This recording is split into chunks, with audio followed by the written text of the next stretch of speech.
नमस्कार, मैं हूं पलक रघुवंशी और बंसल न्यूज की खास पेशकश मार्गदर्शन में आपका स्वागत है। अगर आप भी अपने करियर को सुनिश्चित करना चाहते हैं तो ये कार्यक्रम आपके बहुत काम का होने वाला है, क्योंकि हमारे इस प्रोग्राम में एक्सपर्ट्स आपका मार्गदर्शन करेंगे और लक्ष्य हासिल करने में मददगार बनेंगे।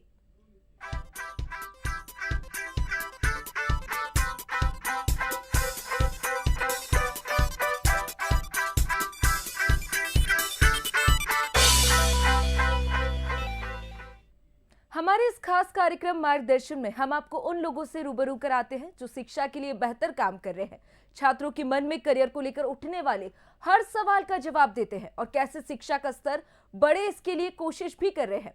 मार्गदर्शन की इस खास पेशकश में हमारे साथ धामनौर जिला धार से केतन पांडे मौजूद है, जो नॉलेज पॉइंट एकेडमी के डायरेक्टर है। आपका स्वागत है केतन जी हमारे साथ जुड़ने से।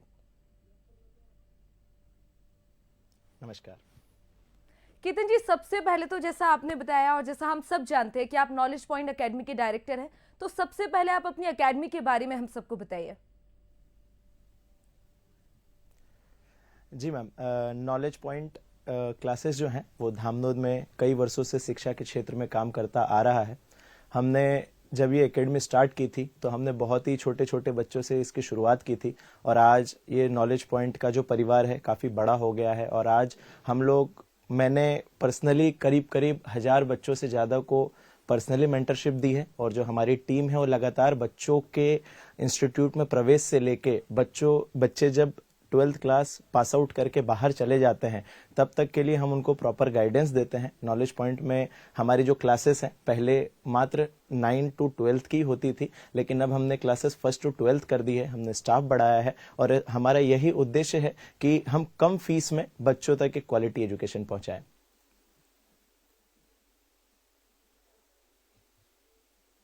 मार्गदर्शन करते हुए आ रहे हैं केतन जी, आप कितने सालों से छात्रों का मार्गदर्शन करते हुए आ रहे हैं? कितने समय से आप छात्रों को ये बताते आ रहे हैं कि उनके लिए क्या सही होगा और क्या गलत होगा?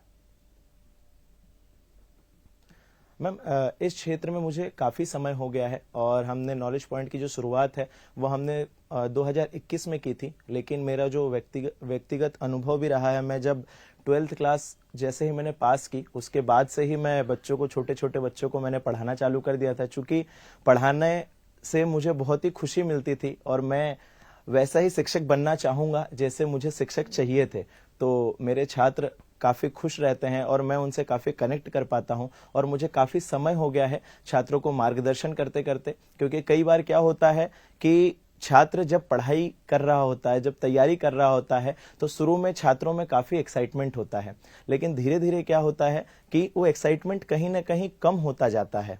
और जैसा कि हम सभी जानते हैं, एक जो शिक्षक होता है वो जामवंत का काम करता है कि किस प्रकार से हनुमान जी ने अपनी शक्तियां भूल गए थे। एक समय जब पार करना था सेतु को, तो वो समुद्र पार करना था, तो वो हनुमान जी की जो शक्तियां थी वो भूल गए थे, तो उन्हें जामवंत जी ने याद दिलाया था कि आप में बहुत शक्तियां हैं और आप बकायदा आप इन चीज़ों को पार कर सकते हैं, समुद्र को पार कर सकते हैं और आप सीता माता का खोज कर सकते हैं। उसी प्रकार से एक शिक्षक का जो एक काम होता है वो बच्चे को सही मार्गदर्शन देना और उनको गाइड करना होता है। तो इसी प्रकार से मैं कई वर्षों से बच्चों को गाइड करते हुए आ रहा हूँ कि उनके लिए क्या सही है क्या गलत है, ताकि वो अपने करियर में बहुत आगे जा सके।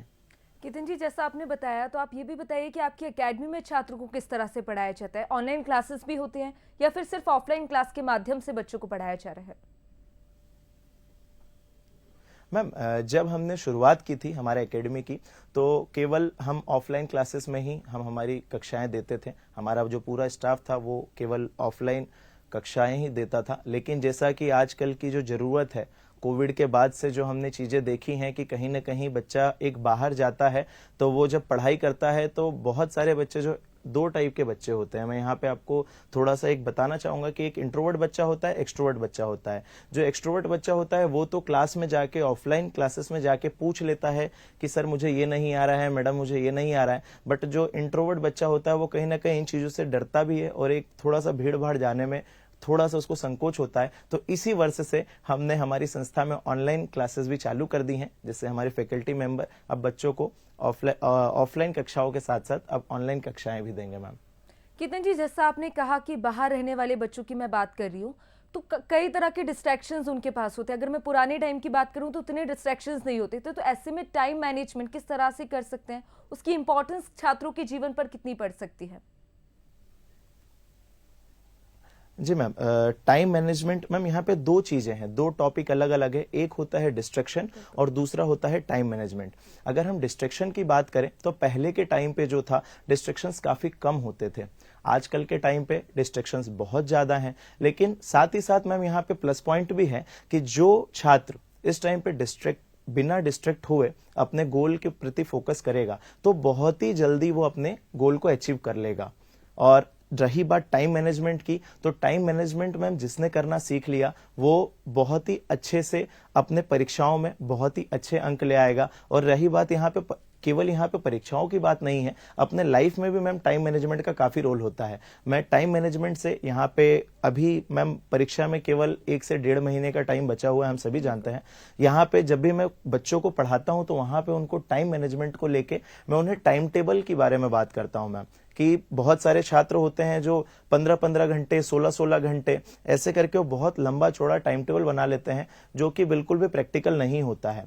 एक आप टाइम टेबल बनाएं, और टाइम टेबल भले से 5 घंटे का हो, भले से 6 घंटे का हो, लेकिन उन टाइम टेबल में सारी चीजें कवर्ड हो। और मैं बच्चों को ये गाइड करता हूं कि टाइम टेबल जो होगा वो टाइम टेबल केवल टाइम के अकॉर्डिंग ना हो, वो टॉपिक्स के अकॉर्डिंग भी हो। कि आज फॉर एग्जांपल, आज हम अगर 12 तारीख से कोई चीज शुरुआत कर रहे हैं या फिर मंडे से हम कोई चीज शुरू कर रहे हैं, तो हम उस पूरे दिन में हम टॉपिक्स खत्म करें। फॉर एग्जांपल, अगर हम 12th की बात करें, अगर फिजिक्स का कोई सा टॉपिक है, तो हम उस टॉपिक को खत्म करने की सोचें, ना कि हम उस टाइम लिमिट में कि भाई 1 घंटा हमको केवल फिजिक्स पढ़ना है तो हम 1 घंटे के बाद फिजिक्स रख देंगे, 1 घंटा बायो पढ़ना है तो 1 घंटे के बाद बायो रख देंगे। ऐसी चीजें नहीं होनी चाहिए। अगर मेरा जहां तक मानना है, जहां तक मैं गाइड करते हुए आ रहा हूं, बच्चों की जो परेशानी होती है, आखिरी में बच्चे आते आते मैं बिल्कुल निराश हो जाता है, क्योंकि जो शुरू से होता है उसने तैयारी नहीं की होती है, और आखिरी में आके बच्चा बहुत ज्यादा परेशान हो जाता है। तो वो परेशानी से बचने के लिए टाइम मैनेजमेंट आपको शुरू से ही करना पड़ेगा।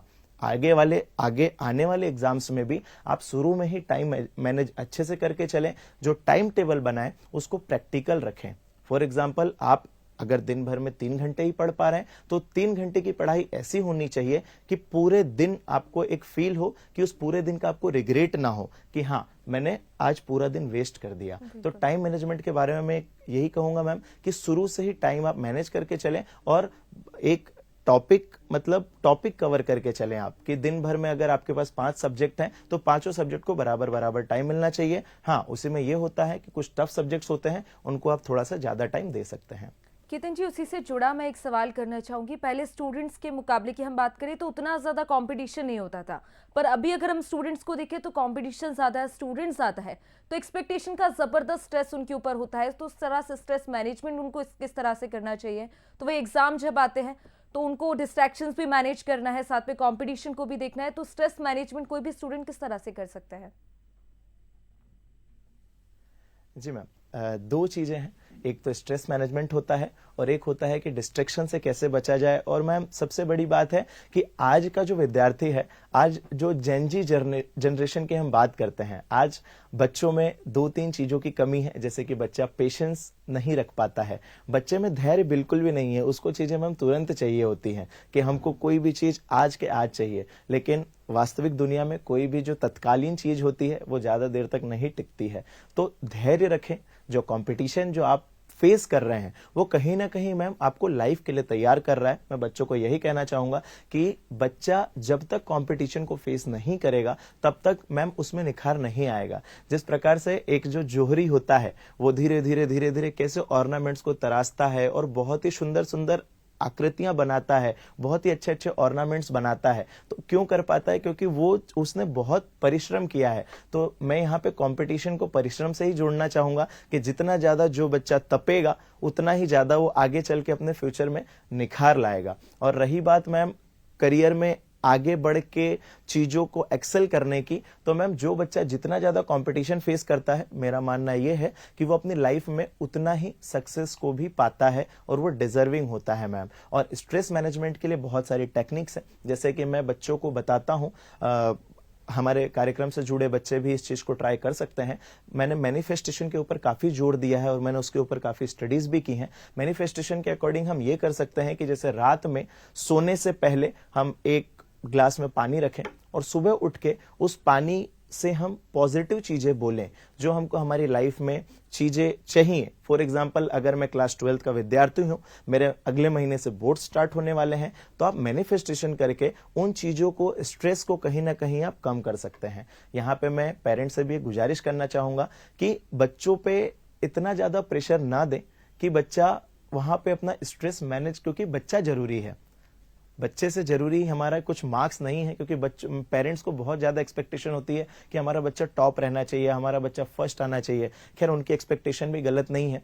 पेरेंट्स अपनी तरफ से 100% देते हैं और ये सोचते हैं कि हमने अपने बच्चों को बहुत अच्छे स्कूल्स में भी पढ़ाया, हमने अपने बच्चों को बहुत अच्छी कोचिंग्स भी लगा दी हैं, फिर भी हमारा बच्चा एक्सेल क्यों नहीं कर पा रहा है। तो कहीं ना कहीं पेरेंट्स का एक्सपेक्टेशन बहुत ही सही होता है, लेकिन यहाँ पे पेरेंट्स को ये भी समझना चाहिए कि हमारे लिए हमारा बच्चा जरूरी है। मार्क्स तो क्या है, एक शीट ऑफ पेपर होता है और वो कहीं ना कहीं दर्शाता है कि बच्चे में कितनी प्रतिभा है, कितनी प्रतिभा नहीं है, लेकिन ये सारी चीजों को कवर नहीं करता है। तो मैं ये कहना चाहूंगा बच्चों को कि अगर स्ट्रेस हो रहा है तो आप शांत ना रहें, आप अपने टीचर से बात करें, आप अपने पेरेंट्स से बात करें, क्योंकि मैम जो बच्चा स्ट्रेस में होता है और किसी से कुछ कह नहीं पाता है, वहां पे मैम ज्यादा तकलीफ होती है। तो बच्चा अंदर ही अंदर घुटता है और कहीं ना कहीं फिर गलत कदम उठा लेता है। तो मैं सारे बच्चों से यही रिक्वेस्ट करूंगा, जब भी आपको स्ट्रेस लगे आप प्लीज अपने टीचर से बात करें, अपने मेंटोर से बात करें, अपने फ्रेंड से बात करें या अपने माता पिता से बात करें, पर चुप ना रहें, अपने अंदर स्ट्रेस को ना दबा के रखें, क्योंकि हर एक प्रॉब्लम का सॉल्यूशन है।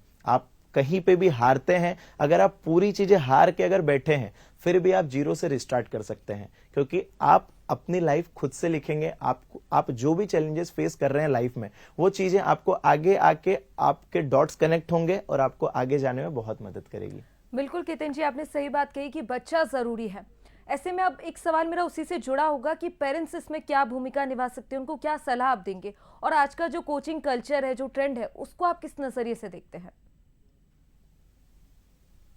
मैम, पहली बात मैं पेरेंट्स से एक रिक्वेस्ट करना चाहूंगा कि वो अपने बच्चे को समझें। कई बार मैम हम देखते हैं कि 10th के बाद बच्चा जब स्ट्रीम सिलेक्शन करता है तो एक फैमिली कल्चर जो चलता है कि मैं डॉक्टर हूं तो मेरा बेटा भी डॉक्टर बनेगा, मैं डॉक्टर हूं तो मेरी बेटी भी डॉक्टर बनेगी। ये ट्रेंड को मैम कहीं ना कहीं खत्म करने की जरूरत है, क्योंकि आज कल जो हम देख रहे हैं, पहले के टाइम पे मैम केवल गिने चुने करियर ऑप्शंस थे, लेकिन आज के टाइम पे मैम बहुत वास्ट करियर ऑप्शंस हैं। हम ग्राफिक डिजाइनिंग सीख सकते हैं, हम कोडिंग सीख सकते हैं, हम बहुत भी डिफरेंट फील्ड्स हैं उसमें जा सकते हैं। अब केवल हमारे पास इंजीनियरिंग, मेडिकल यही नहीं रह गए हैं, बहुत अच्छे फील्ड्स हैं। तो पेरेंट्स को ये समझना चाहिए कि बच्चा हमारा है और नंबरों से ज्यादा जरूरी हमारा बच्चा है। तो कहीं ना कहीं पेरेंट्स को उनके सपनों में सपोर्ट करना चाहिए, बच्चों को समय देना चाहिए, वो करना क्या चाह रहा है, क्योंकि कहीं ना कहीं मैम बच्चा भी अपने लाइफ को लेके एक टाइम के बाद सीरियस हो जाता है। बहुत सारे बच्चे होते हैं जो कम उम्र में रहते हैं और वो शरारतें करते हैं, बहुत शरारती बच्चे होते हैं। तो पेरेंट्स की एक एक्सपेक्टेशन होती है कि हमारा बच्चा शरारती है, क्या पता आगे चल के इसका करियर क्या होगा, क्या नहीं होगा, ये लाइफ में क्या कुछ कर पाएगा। तो मेरी पेरेंट्स से एक ही रिक्वेस्ट है, प्लीज आप अपने बच्चों पे भरोसा रखिए और उनको गाइड कीजिए। उनको 10th क्लास के बाद बच्चों का दोस्त बनिए और उनसे जानने की कोशिश करिए कि वो लाइफ में करना क्या चाहते हैं। पेरेंट्स की यहाँ पे मैम बहुत ही बड़ी भूमिका हो जाती है। दूसरी चीज, सबसे बड़ी बात यह आती है कि पेरेंट्स बच्चों को कोचिंग इंस्टीट्यूट्स में डाल के भूल जाते हैं कि हमने फीस भर दी है, हमने कोचिंग में एडमिशन करवा दिया है तो बच्चा अब अच्छा कर लेगा। यहाँ पे पेरेंट्स थोड़ा सा एक लैक करता है कि हमने बच्चे को कोचिंग में एडमिशन करवाया है, हमने बच्चे को स्कूल में एडमिशन करवाया है, पर बच्चे के साथ बच्चे की लाइफ में क्या हो रहा है, इन सभी का एक चेक पेरेंट्स के पास भी होना चाहिए। तो मैं पेरेंट्स से रिक्वेस्ट करूंगा कि प्लीज आप अपने बच्चों से जुड़े रहें। बच्चा जब ऑनलाइन पढ़ाई करने के लिए आपसे फोन मांगता है तो फोन में आप भी चेक करते रहें टाइम से कि बच्चा पढ़ रहा है कि नहीं पढ़ रहा है। अगर बच्चा पढ़ाई के लिए फोन ले रहा है तब तो कोई दिक्कत नहीं है, लेकिन कई बार क्या होता है कि ये एज ऐसी है, बॉडी में हार्मोनल चेंजेस हो रहे होते हैं और बच्चा इस समय बहुत ज्यादा डिस्ट्रैक्ट हो रहा होता है। तो यहाँ पे पेरेंट्स का और बच्चे के मेंटर का सबसे बड़ा रोल होता है, क्योंकि मैम कहीं ना कहीं वो बच्चे के आगे की लाइफ के लिए उसको एक मॉडिफाई कर रहा रहा होता है, उसको एक डायरेक्शन दिखा रहा होता है। और कहीं ना कहीं इसमें पेरेंट्स और जो टीचर्स हैं बहुत ही इंपॉर्टेंट रोल प्ले करते हैं। एग्जाम टाइम पे भी पेरेंट्स काफी प्रेशर डालते हैं बच्चों पे कि मार्क्स अच्छे आने चाहिए, मार्क्स ये क्यों नहीं आ रहा, तुम्हें ये नहीं आ रहा है, शर्मा जी के बेटे को देखो ये किया है। तो कहीं ना कहीं ये चीज ना करें। आपके लिए आपका बच्चा जरूरी है, उसको भी पता है कि लाइफ में क्या चीजें करनी है। और बच्चों से भी एक रिक्वेस्ट करूंगा कि आप अपने माँ बाप का भरोसा कभी ना तोड़ें। अगर वो बहुत ही मेहनत करके अगर आपको पढ़ा रहे हैं तो आप उनके लिए नहीं तो कम से कम अपने लिए बहुत ही अच्छी पढ़ाई करें और अपना फ्यूचर खुद सिक्योर करें। जहां पे गाइडेंस की जरूरत लगती है आप अपने मेंटर से बात करें, आप अपने पेरेंट्स से बात करें। बिल्कुल केतन जी, सही कहा। End of the day student पे ही डिपेंड करता है कि वो किस तरह से अपने फ्यूचर के लिए प्रिपेयर कर रहा है। अब आप मुझे ये बताइए कि शिक्षा के क्षेत्र में बंसल समूह के योगदान को आप किस रूप में देखते हैं? मैम, काफी समय से जब हमने इंस्टीट्यूट भी हमारा ओपन किया था, बंसल ग्रुप जो है एजुकेशन के फील्ड में मैम काफी अच्छा काम कर रहा है। हमारा जो धामनोद एरिया है काफी एक छोटा एरिया है और धीरे धीरे डेवलपिंग कंडीशन में है। वो ऐसे एरियाज में भी बंसल समूह की बसें आती हैं और वहां से बसों की अवेलेबिलिटी से लेके बच्चों को स्कॉलरशिप देने से लेके बच्चों को एक अच्छी शिक्षा देने के से लेके सभी चीजों में बंसल समूह बहुत ही अच्छा काम कर रहा है। और एजुकेशन से रिलेटेड चीजें बंसल ग्रुप टाइम टाइम से करता रहता है, वो चीज मुझे इसकी बहुत अच्छी लगती है। केतन जी, स्टूडेंट्स को आप क्या मार्गदर्शन देना चाहेंगे? हमने अभी स्ट्रीम की बात की, तो अभी कुछ ही समय में बोर्ड के एग्जाम्स होने वाले हैं, तो 12th के बाद सबसे अच्छा स्ट्रीम स्टूडेंट के लिए कौन सा हो सकता है जिसमें जॉब सिक्योरिटी भी हो? क्योंकि जॉब एक सबसे बड़ी चीज़ है किसी भी स्टूडेंट के लिए जो किसी कॉम्पिटिटिव एग्जाम के लिए प्रिपेयर कर रहा है। तो कौन सा वो क्षेत्र हो सकता है? जी मैम, यहाँ पे बच्चों का एक तो होता है 10th के दो मैं मानता हूँ सबसे बड़े पड़ाव होते हैं बच्चों के जीवन में। एक होता है बच्चे का 10th के बाद का पड़ाव और एक होता है बच्चे का 12th के बाद का पड़ाव। 10th के बाद का जो पड़ाव होता है वो 12th के बाद के पड़ाव से ज्यादा इंपॉर्टेंट होता है।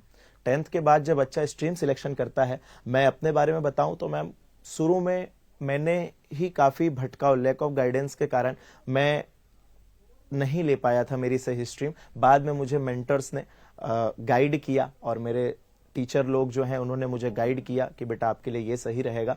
तो 10th के बाद सबसे बड़ा पड़ाव आता है सब्जेक्ट सिलेक्शन का।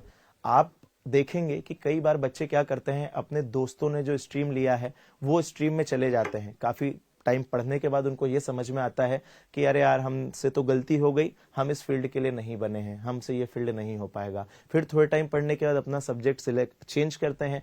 कई बार 10th के बाद अगर सब्जेक्ट सिलेक्शन में गलती हो जाती है तो बच्चे बड़ी बड़ी कोचिंग्स में एडमिशन ले लेते हैं। जैसे बहुत बड़ी बड़ी कोचिंग्स होती हैं उनमें उनकी फीस भी काफी होती है। तो एक बार बच्चा अगर उसमें एडमिशन ले लेता है तो बच्चा डर के मारे अपने पेरेंट्स से भी नहीं कह पाता है कि पापा मुझसे गलती हो गई है, मुझसे ये नहीं हो पाएगा फील्ड। तो वो एक कहीं ना कहीं बच्चा डर जाता है और मजबूरी में वो चीज को 10th से ही कैरी ऑन करने लग जाता है। तो 11th 12th में बच्चे ने फिर वो मजबूरी में चीजें कैरी ऑन करी। फिर 12th के बाद फिर मैम उसका मन लगता नहीं है और वो कहीं ना कहीं फिर भटकाव आ जाते हैं। रही बात जॉब सिक्योरिटी की, तो दूसरे पड़ाव की हम बात करते हैं कि बच्चा जैसे 12th क्लास पास करता है तो 12th के बाद मैम आजकल हर फील्ड में अगर आपके पास स्किल अवेलेबल है तो बच्चे को हर फील्ड में जॉब मिलती है। आप अपना खुद का, आज जो हमारे इंडिया में हम देखते हैं कि स्टार्टअप कल्चर बहुत ही अच्छा चल रहा है और कहीं ना कहीं बच्चे इसके प्रति बहुत ज्यादा अट्रैक्टेड भी होते हैं। और मैं हमारे इंस्टीट्यूट से काफी बच्चे हैं जिन्होंने अर्न करना चालू कर दिया है, जो ग्राफिक डिजाइनिंग सीख रहे थे, जो 12th पास आउट होके जिनका कोई भी मतलब एक बहुत ही भटकाव था और जिन्होंने स्किल डेवलपमेंट में काम किया और स्किल्स सीखे और आज बहुत ही अच्छी अच्छी जगह पे अर्न कर रहे हैं मैम। तो आपके मैं मार्गदर्शन के माध्यम से बच्चों को यही कहूंगा कि बेटा देखो, आपके पास जॉब सिक्योरिटी हर फील्ड में है, बस आपके अंदर स्किल होना चाहिए। अगर आपके अंदर स्किल अच्छा है तो आपको हर फील्ड में जॉब सिक्योरिटी मिल जाएगा। अप्स एंड डाउन्स आते हैं करियर में तो वो स्ट्रेस मैनेजमेंट आपको सीखना पड़ेगा। और अगर आपके पास स्किल अच्छा है तो आपको हर फील्ड में जॉब मिल जाएगी, उसके लिए आपको कोई टेंशन लेने की जरूरत नहीं है। और रही बात कौन सा फील्ड अच्छा है और कौन सा स्ट्रीम अच्छा है, तो मेरे अकॉर्डिंग तो सारे स्ट्रीम्स अच्छे हैं, क्योंकि आजकल के टाइम पे इतना अच्छा एडवांस एरा चल रहा है और ये बहुत ही अच्छा टाइम है बच्चों के लिए कि वो अपना करियर किसी भी एक फील्ड को चूज करके बहुत ही आगे जा सकते हैं। हम आर्ट्स फील्ड की बात कर लें, हम कॉमर्स फील्ड की बात कर लें, हम अगर बायोलॉजी मैथ्स फील्ड की बात कर लें, सभी स्ट्रीम्स में बहुत ही अच्छे जॉब्स हैं, बहुत ही अच्छे अच्छे प्लेसमेंट्स लगते हैं बच्चों के, और बच्चा बहुत ही अच्छा परफॉर्म करता है। बस आप अपने ऊपर भरोसा रखें कि आप बहुत अच्छा करेंगे लाइफ में, और अपने इंटेंशन हमेशा सही रखें बच्चों। जब भी आप पढ़ाई करने बैठते हैं तो मेरी एक दो सलाह है कि आप अपने मम्मी पापा को याद करें कि किस तरीके से वो हमको पढ़ा रहे हैं,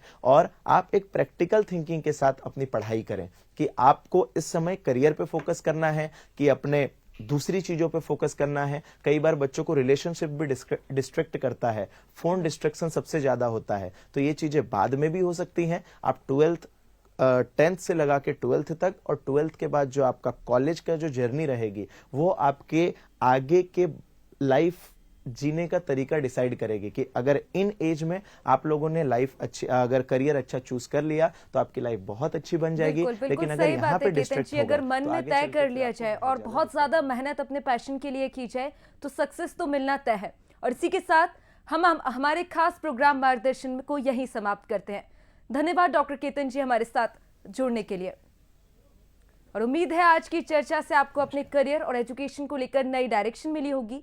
मिलते हैं अगले एपिसोड में एक नए टॉपिक और एक नए एक्सपर्ट के साथ। नमस्कार, देखते रहिए बंसल न्यूज।